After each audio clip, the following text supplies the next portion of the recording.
तर स्क्रिप्ट आल्यानंतर मला असं वाटलं की हा चित्रपट आपण करायला हवा.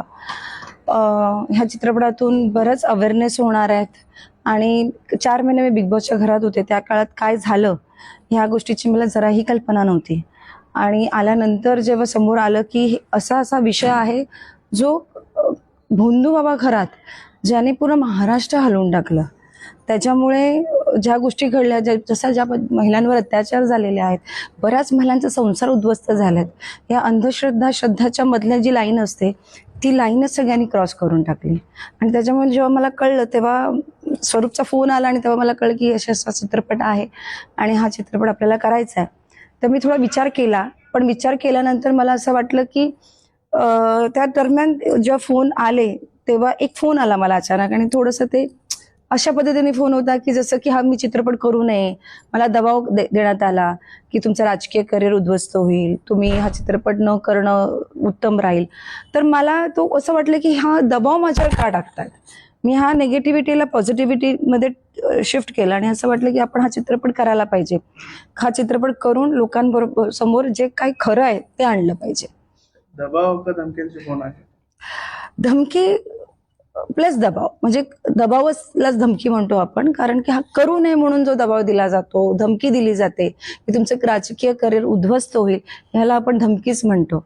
आणि त्याच्यामुळे त्या गोष्टी तेवढ्यापर्यंत नाही, म्हणजे माझ्याबरोबर जी असणारी व्यक्ती ज्या आहेत ते मी कुठे आहे, काय करते, कुठे चालले, काय केले की नाही, मी तो चित्रपट करते की नाही, म्हणजे हेही नोट केलं जात आहे. सो ह्या गोष्टीला आपण ते समजू, कारण हा विषयच तसा आहे.